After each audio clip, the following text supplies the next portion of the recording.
Hello everyone, हम MCQs कर रहे थे। ज्योग्राफी क्लास है आपकी 8th, लेसन है सेकंड। तो चलिए इसके आगे के एमसीक्यूज करते हैं। क्वेश्चन है, पृथ्वी के ऊपर अलवण जल जिसका मानव उपयोग कर सकता है कितना उपलब्ध है? तो वो है 2.7। तो आंसर है ए। अगला क्वेश्चन है, पृथ्वी पर अलवण जल की मात्रा 2.7% है, लेकिन मानव के उपयोग के लिए सिर्फ 1% है। तो बाकी का जल किस रूप में है? तो बाकी का जल है बर्फ की चादरों या हिमानी के रूप में, अंटार्कटिका के रूप में, ग्रीनलैंड में भी है। तो आंसर है डी। अगला क्वेश्चन है, पृथ्वी को जल ग्रह क्यों कहा जाता है? भूपृष्ठ का 3/4 भाग पानी से ढका हुआ है। पानी की अधिकता के कारण अंतरिक्ष से देखने पर पृथ्वी नीले रंग की दिखाई देती है। पृथ्वी सौरमंडल का एकमात्र ऐसा ग्रह है जहां पानी पाया जाता है। ठीक है, तो आंसर है डी। अगला क्वेश्चन है, पृथ्वी पर जल न बढ़ाया जा सकता है और ना ही घटाया जा सकता है, फिर भी जल संकट बढ़ता जा रहा है, जबकि जल नवीकरणीय संसाधन है। तो सबसे बड़ा और महत्वपूर्ण कारण जो है वो बढ़ती जनसंख्या है। दूसरा कारण है पानी का अनुचित उपयोग हो रहा है। तीसरा है प्रदूषण। तो आंसर है डी।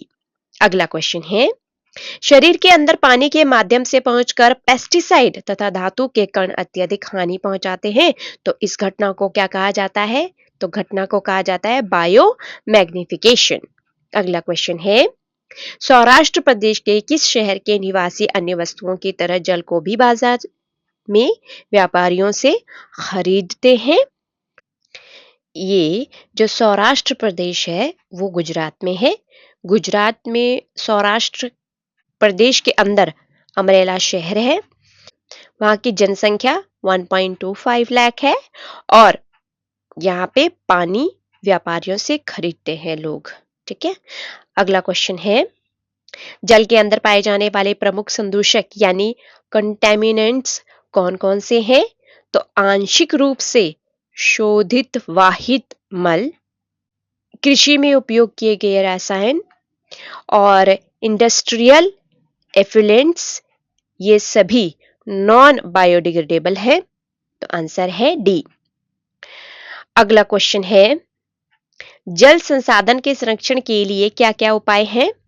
तो वृक्षारोपण और वनों का संरक्षण, नहरों का पक्का करना, स्प्रिंकलरों तथा ड्रिप टपकन से सिंचाई और वर्षा जल को एकत्र करना और उसको संग्रहण करना।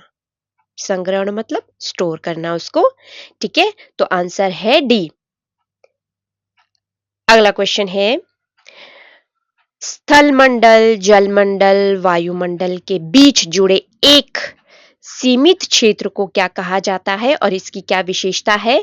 तो इस सीमित क्षेत्र को जैवमंडल कहते हैं।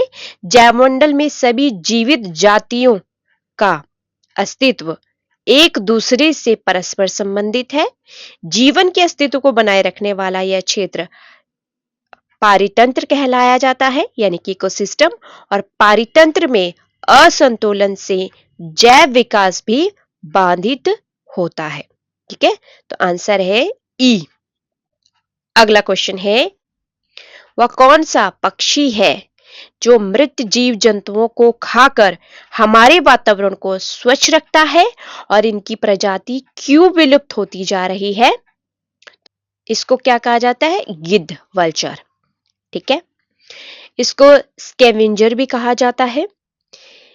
इनके विलुप्त होने का कारण पशुओं को पेन किलर दिया जा रहा था, जैसे डेक्लोफिनेक हो गया, एस्प्रिन हो गया, एबिप्रोफिन हो गया। ये इस प्रकार के पेन किलर उनको दिया जा रहा था। ठीक है, तो इन जानवरों का मांस खाने से उपरोक्त जो ये सारे जो केमिकल है गिद्धों के शरीर में चले जाते हैं, जिसके कारण गिद्धों की किडनी खराब हो जाती है। ठीक है, और उसकी वजह से वो मर जाते हैं। अब इनके प्रजाति को बचाने का प्रयास भी किया जा रहा है। ठीक है, तो आंसर है ई। ये थे आपके इंपॉर्टेंट क्वेश्चन। आने वाले वीडियो में बाकी के क्वेश्चन भी मैं करवा दूंगी। चलिए, thank you everyone, stay blessed, जय हिंद।